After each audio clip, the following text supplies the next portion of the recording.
This morning, as I continue in the message series of Jesus' parables, it's probably a familiar one to many of you, maybe all of you, the lost son or the prodigal son, as we know it's called at times. Um, Next Sunday will be our last in this message series of Jesus' parables, and then we'll have our church picnic, and then we'll begin a series in Hosea, which is a prophet in the Old Testament, and we'll be talking about what Hosea's experience in the Old Testament, how that speaks into our current culture and context, and where we find ourselves in the 21st century.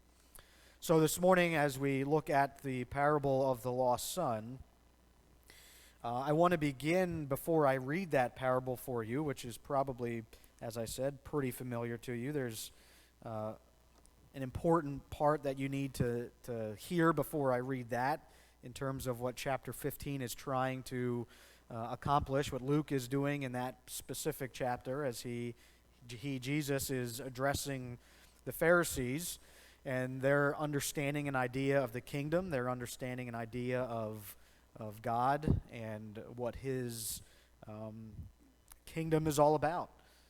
The values and the norms of God's kingdom. And Jesus is going to address that very specifically in chapter 15. But before we get into that, I do want to share a story with you first about a similar situation where there was a father who he lived on a ranch in Montana.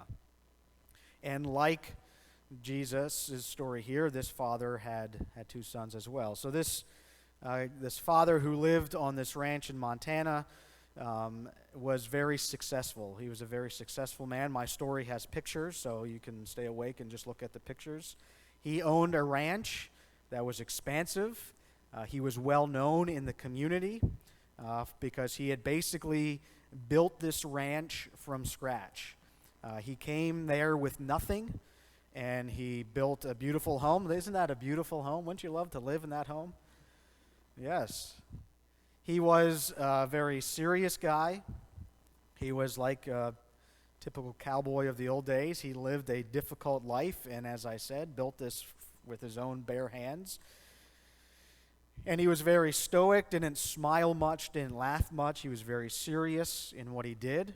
He was very successful in what he did, and his ranch was proof of that, and people in town knew him as such and knew he was a serious guy. He had many people working for him. It was a large ranch that had lots of employees.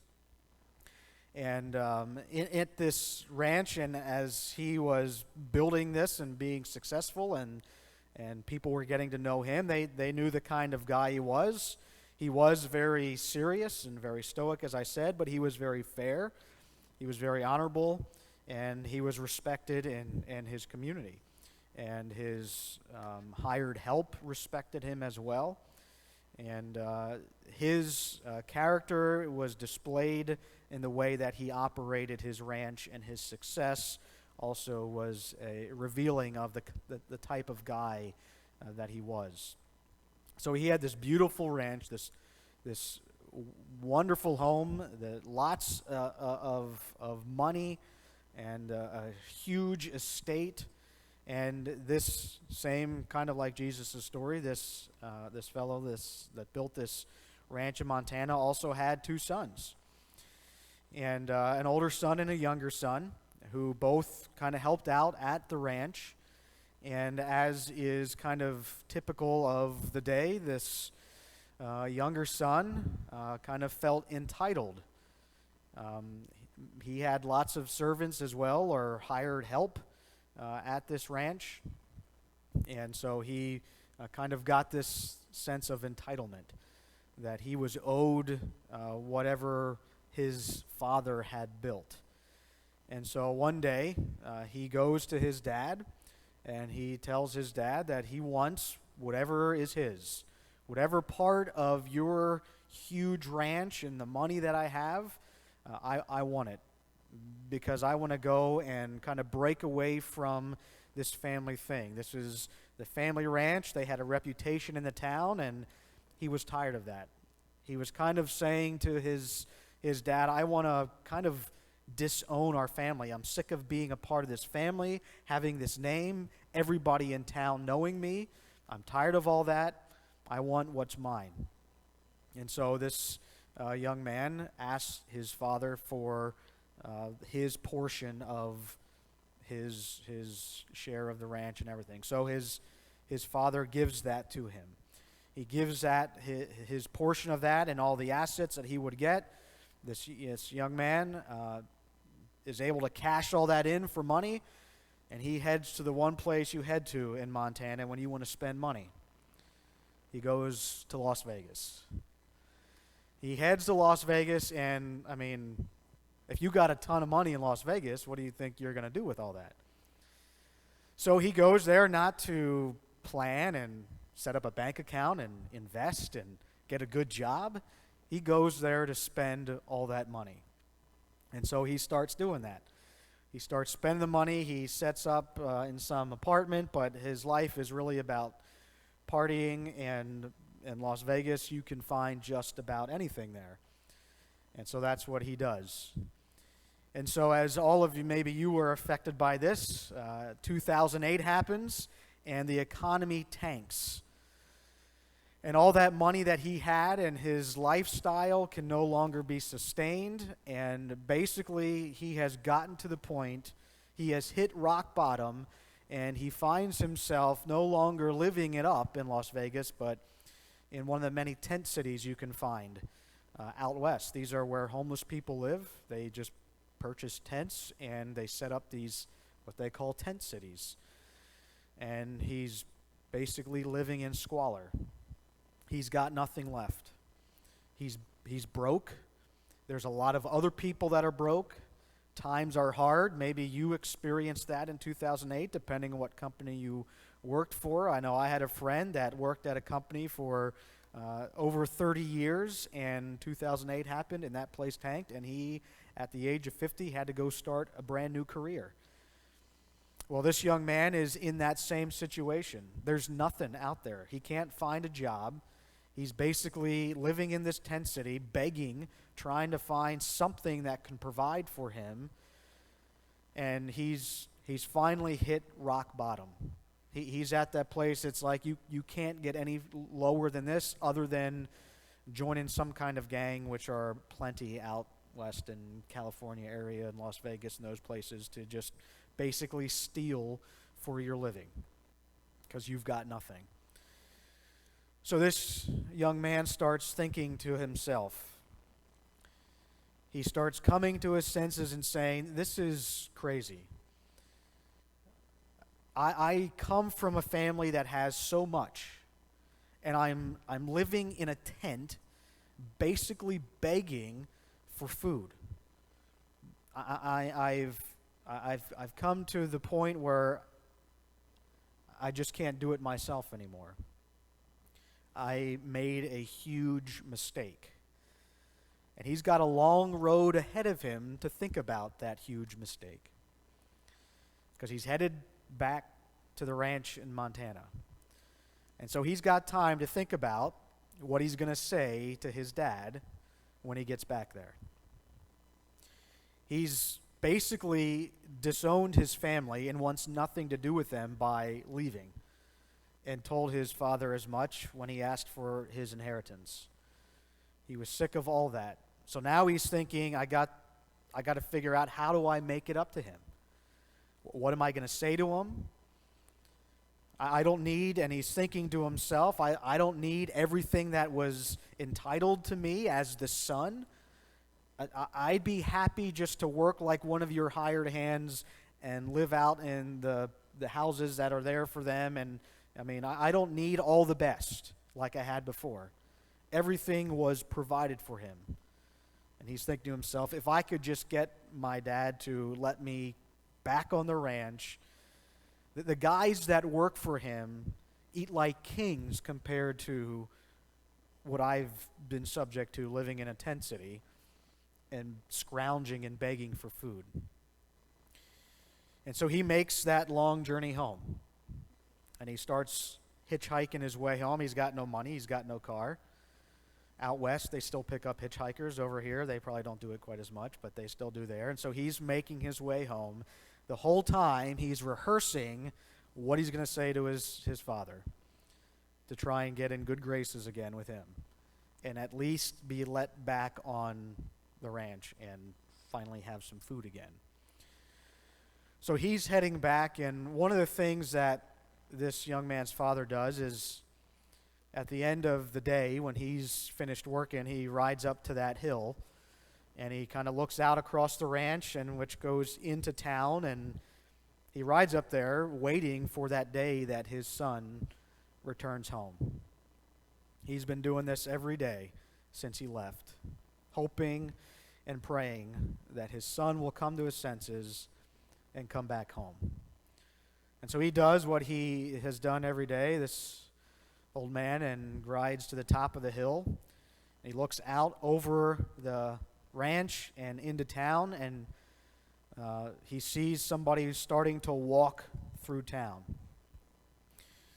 And the hitchhiker, he was hitchhiking, the car dropped him off, and he starts heading back through town, kind of almost like a walk of shame as he's walking through town, because everybody knows him, and they see him coming back.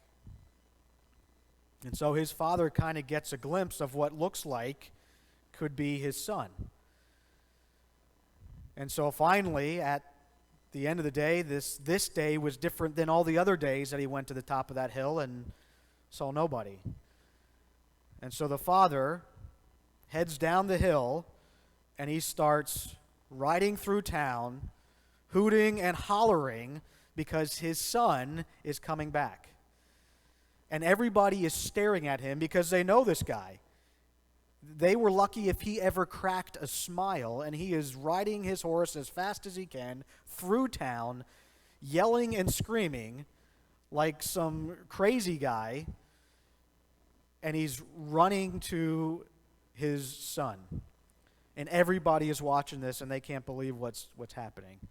He is making an absolute fool of himself. And he reaches his son, and they embrace. Now, I didn't put that, they're cowboys. You don't want to see two cowboys hugging.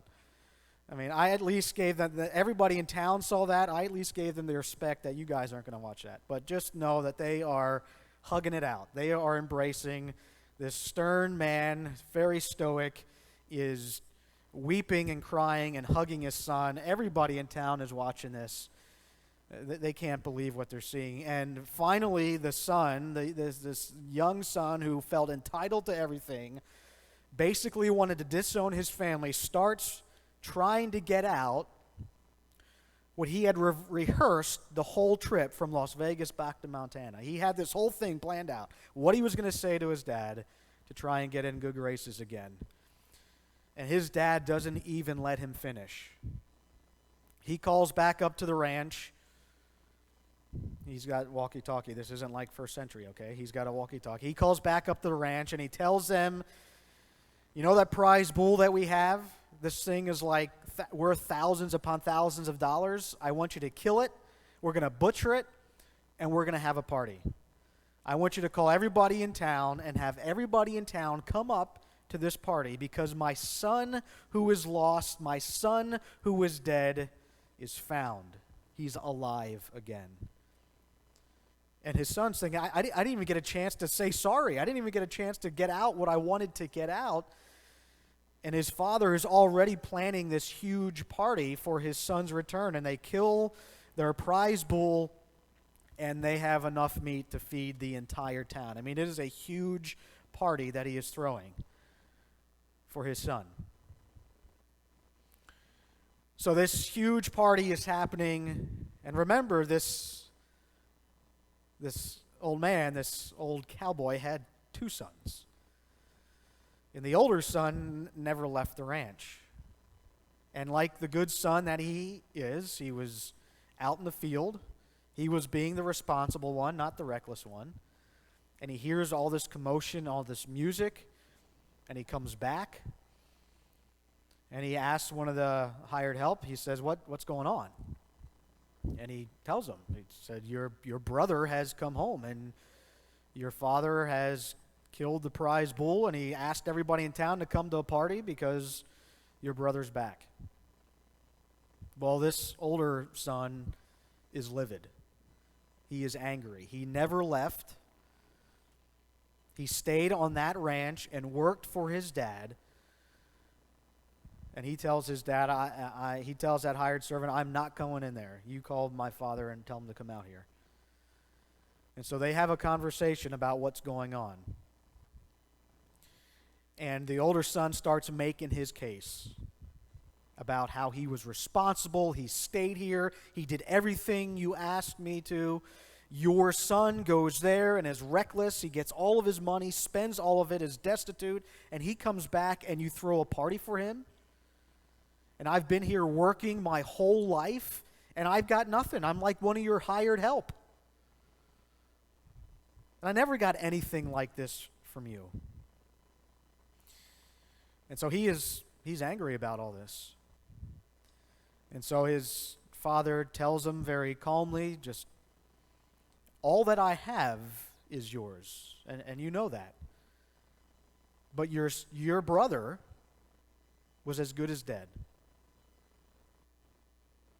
And he's come back, and it's like he was born again. He's alive. When that happens, we've got to celebrate.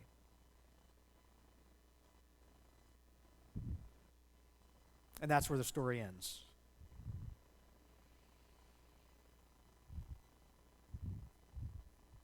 Does that sound similar to the parable that Jesus is about to tell? We'll find out. I want to share it with you. This is a first century parable, not a 21st century parable. But the same situation is happening here. The older son, as we heard in our story, is actually the Pharisees. The father is God. The younger son is all the people that the Pharisees say don't belong in God's family. And so Jesus is going to tell him a parable about what God's heart is all about, what God's kingdom is all about. But chapter 15 of Luke, verse 1 and 2, sets the stage for what Jesus is about to do. With really these three parables, we're just going to focus on the parable of the lost son. Now, the tax collectors and sinners were all gathering around to hear Jesus. Now, we know from the various parables that we've heard already, when we hear that phrase, the tax collectors and sinners, we know it's all those people that we don't hang out with, that we don't touch, that we don't get close to, that if we're going to identify somebody as being outside of God's kingdom, it's them. So Luke sets the stage. Now, the tax collectors and sinners were all gathering around to hear Jesus. But the Pharisees and the teachers of the law muttered, "This man welcomes sinners and eats with them." So this is the very issue that Jesus is going to address. They see this as being a problem. This is one of the biggest gripes they have with Jesus, who says he has come and in some ways has already claimed to be God himself, but if nothing else, claims to be a prophet. Yet he is hanging out with all of the wrong people. And this is one of their biggest complaints. If Jesus would just stick with the right crowd, there'd be no issues. And so Jesus tells three parables to address this issue that the Pharisees and the teachers of the law have. And these three parables are answering one question. Jesus does not, as with all the parables, Jesus does not just come out and say and ask the question. The story, the parables, are to help the hearer think about the question or think about what Jesus is addressing. If you put yourself in the father's shoes with the son, how would you have handled that? If you put yourself in the older brother's shoes when you hear the party happening and you're coming out of a hard day of work on the field at the ranch for this son who has spent all his money in Las Vegas, how would you react? So there's one question that Jesus is asking the Pharisees. And you can think about that. We're not going to ask that question until the end. But these three parables that Jesus tells all have a similar component to them, in which we have a main character who has something. Either the sheep in the first one, the lamb, and there's 99 of them, one wanders off, and in the parable, the shepherd goes to get him. There's a lost coin. She's got 10 of them. One gets lost, goes searching for it, finds it, it's restored, and then there's rejoicing. In every single one of these, this is the scenario that is happening in all three of these parables. And the last one, the parable of the lost son, is where Jesus kind of expands what he's said in parables 1 and 2. So if you read that, it says, "Then Jesus told them this parable. Suppose one of you has 100 sheep." Or, in verse 8, he says, "Suppose a woman has 10 silver coins." He tells two parables. And lastly, it says, Jesus continued, and he's addressing the very same issue that he addressed in parable 1 and 2, and that is the Pharisees and teachers of the law are griping because Jesus keeps hanging out with those people. So Jesus continues, "There was a man who had 2 sons. The younger one said to his father, 'Father, give me my share of the estate.' So he divided his property between them." Now, that little phrase doesn't maybe mean a whole lot to us, but the fact that this younger son, and most of the estate would have went to the older son, that the fact that this younger son is asking for all this before his father is dead is basically him saying, I want nothing to do with your family. He would have been rejecting his sonhood. He would have been rejecting the fact that you are my father, I am your son. By doing this very thing, he was rejecting his status in this family. So he asks for his inheritance. His father divides the property between them. Not long after that, the younger son got together all he had and set off for a distant country, and there squandered his wealth in wild living. That distant country is simply saying he probably went to a place where the Gentiles were and would have shamed his whole family by being with Gentiles in this culture. After he had spent everything, there was a severe famine in that whole country, and he began to be in need. So he went and he hired himself out to a citizen of that country who sent him into his fields to feed pigs. He longed to fill his stomach with the pods that the pigs were eating, but no one gave him anything. When he came to his senses, he said, "How many of my father's hired servants have food to spare, and here I am starving to death. I will set out and go back to my father and say to him, 'Father, I have sinned against heaven and against you. I am no longer worthy to be called your son. Make me like one of your hired servants.' So he got up and he went to his father. But while he was still a long way off, his father saw him and was filled with compassion for him. He ran to his son, threw his arms around him, and kissed him." This was something you just didn't do as a Jewish man who held a pretty vast estate, who was wealthy. You didn't run anywhere, ever, let alone do what he did. He fell on him, and he kissed him, and he embraced him. The son said to him, "Father, I have sinned against heaven and against you. I am no longer worthy to be called your son." But the father said to his servants, as though he didn't even hear what his son said, "Quick, bring the best robe and put it on him. Put a ring on his finger and sandals on his feet. Bring the fattened calf and kill it. Let's have a feast and celebrate. For this son of mine was dead and is alive again. He was lost and he is found." So they began to celebrate.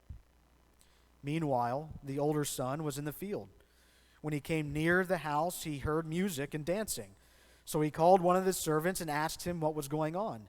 "Your brother has come," he replied, "and your father has killed the fattened calf because he has him back, safe and sound." The older brother became angry and refused to go in. So his father went out and pleaded with him. But he answered his father, "Look, All these years I've been slaving for you and never disobeyed your orders. Yet you never gave me even a young goat so I could celebrate with my friends. Okay, I missed something here.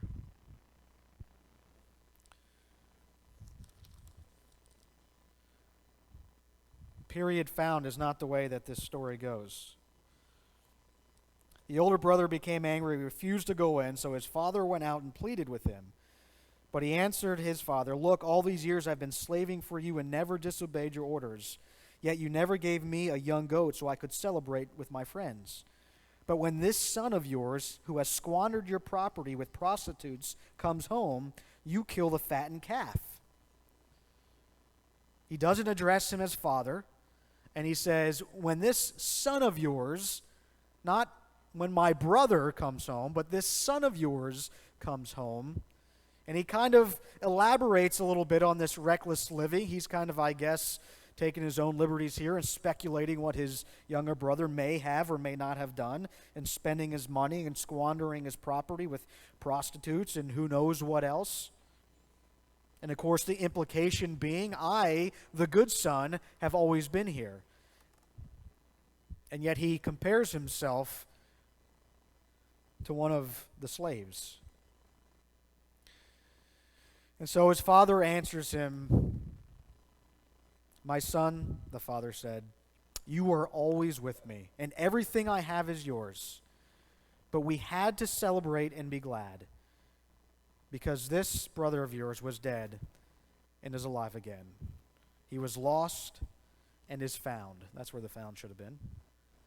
He was lost and is found. And again, Jesus ends his story there.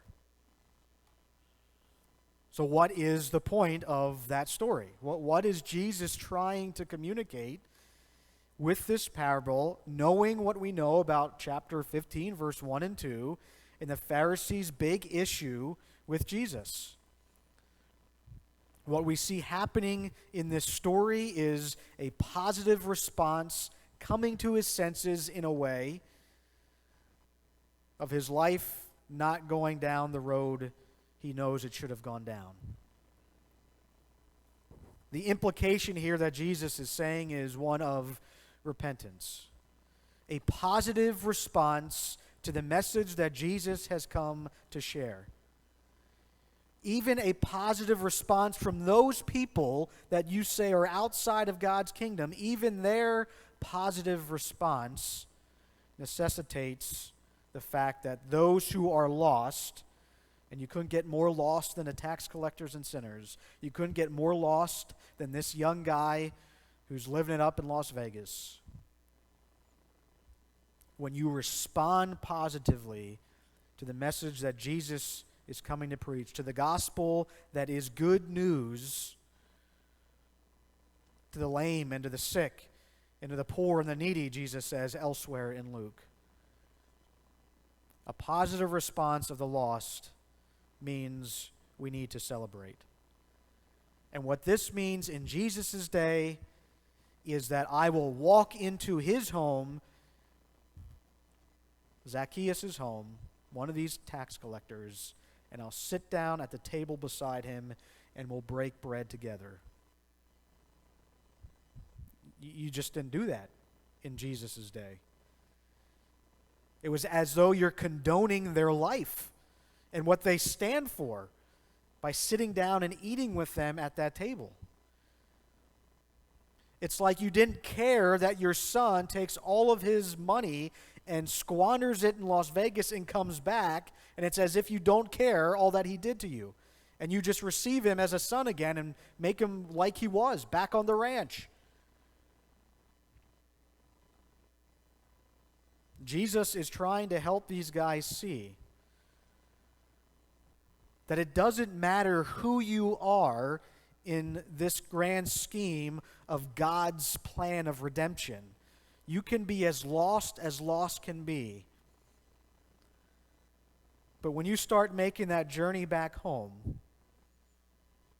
and you head out of Las Vegas and start making that long walk home to that ranch back in Montana, when you respond positively to this message, this is the kind of rejoicing that happens we hear in the other parables in heaven, in God's realm. This is what is taking place.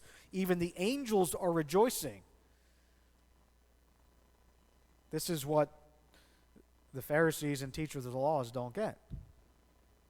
They just don't understand how expansive God's grace is. And this is revealing to us as well that Jesus is making this unmistakable and telling this unmistakable message through these parables that the Pharisees have completely missed what God is all about. What they think God is all about, in reality, is the exact opposite of what God is all about. What we have seen through all these parables, and especially in this one, is what the heart of God is really about.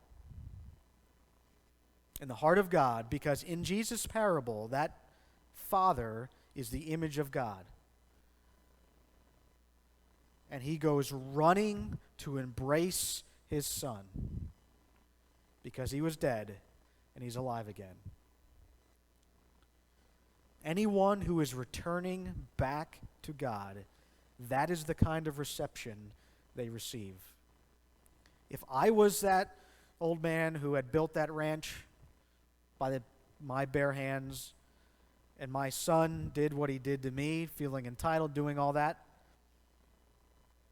I might have a hard time embracing that son again. There might be some stipulations to getting back in to my good graces. Maybe you've experienced that.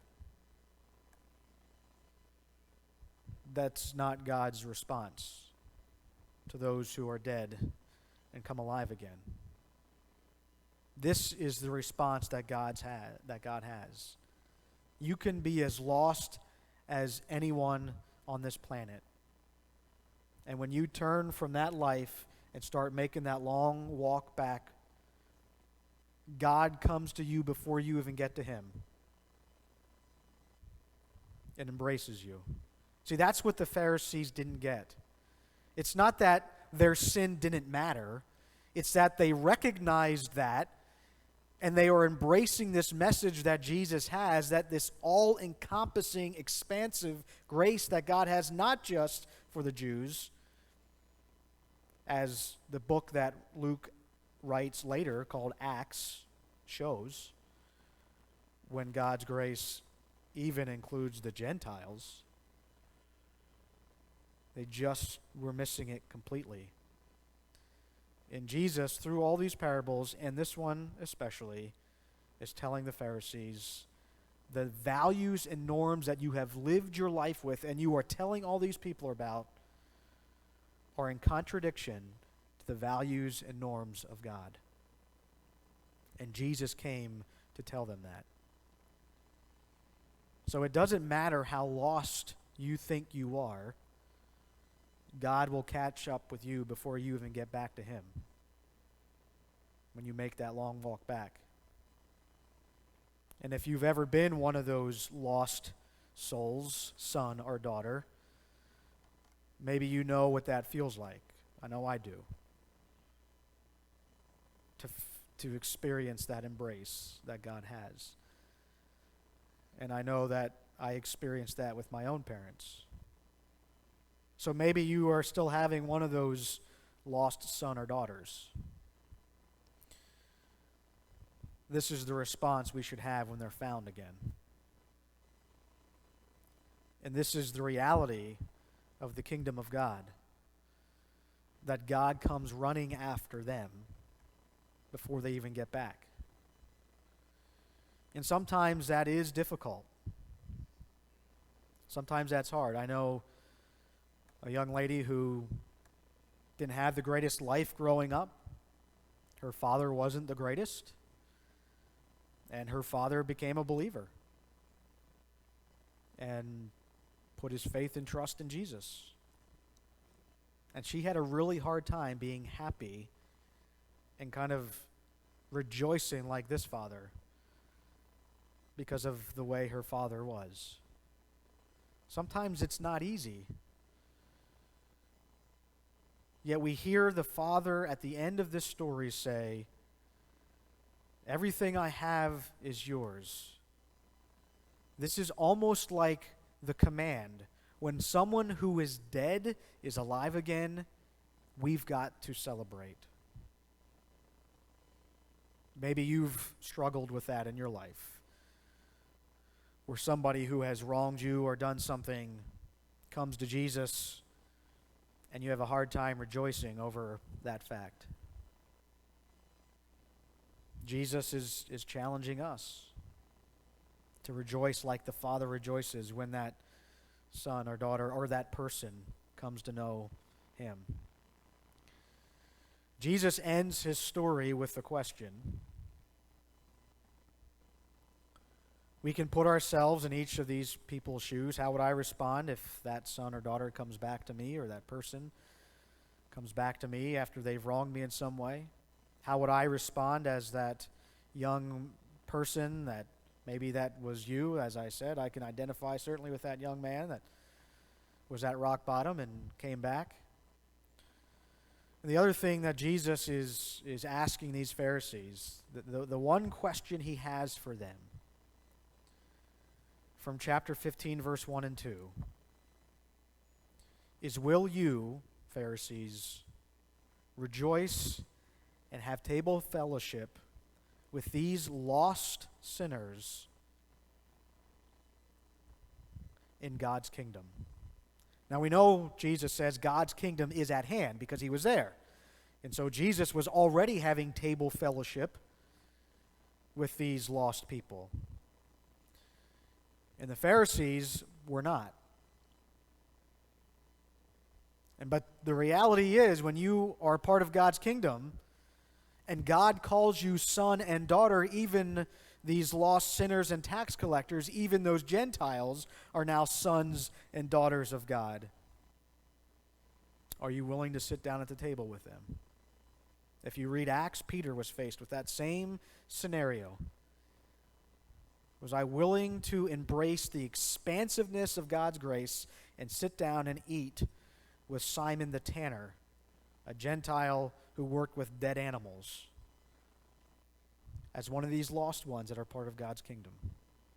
Are we willing to have table fellowship? Now, we don't call them tax collectors and sinners necessarily, but we, in our own culture, have our little pet sins that are worse than other sins. And sometimes maybe we think unforgivable in some ways.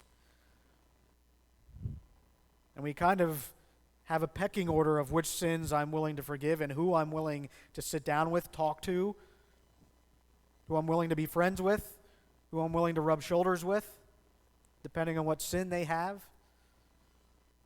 Maybe it's not tax collectors today. Maybe it still is, I don't know. But there are some in our culture. And they're usually the hot-button issues that we have as the church. And Jesus is asking us the same question. Are we willing to have table fellowship with them? See, Jesus' kingdom oftentimes looks different than the way we would have created it. I would have had a hard time embracing that son coming back. I would have had a hard time not being angry like the older son was. I would have struggled with all that, yet this is the heart of God. He's revealed to us the norms and the values of his kingdom.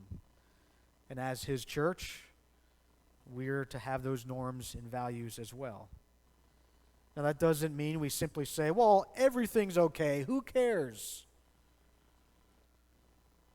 You've missed the point then of people embracing the message that Jesus brought, that indeed we do need saving from ourselves in a lot of ways.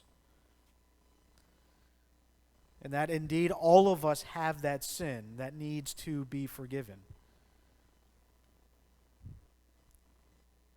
But when we embrace that message that Jesus has come to give us life, and to give us life more abundantly, as lost as we are, God embraces us as a son or a daughter.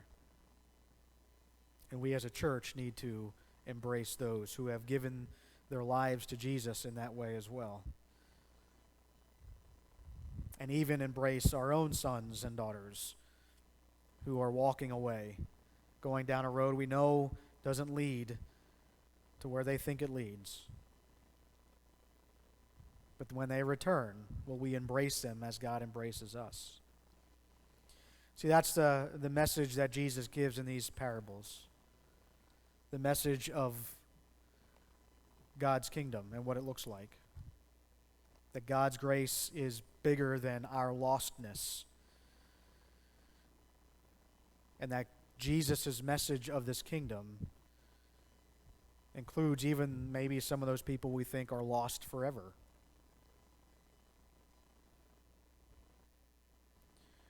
Jesus challenges us today as he challenges those Pharisees and tax collectors regarding who we will have table fellowship with. And it's important for us as a church who are representing God's heart, his norms, and his values to be reminded about that as we face a world that we know is going further and further away from the norms and the values that maybe we hold and possess as followers of Jesus. Yet we're called to still have the same heart that God has for the world he created and the world he will redeem. Let's pray. God, thank you for your goodness. Thank you for your grace, that your grace is willing to even embrace a lost son such as myself and maybe someone else in here, Lord, that your grace is willing to even come out and meet us before we even get back. God, help us to be able to, as your church, live the way Jesus has called us to live and be challenged as he challenged the Pharisees and teachers of the law. Lord God, to be able to see those who are lost, that your kingdom is for them as well. God, help us to love like Jesus loved. Help us to live the way Jesus has called us to live. We pray it in his name. Amen.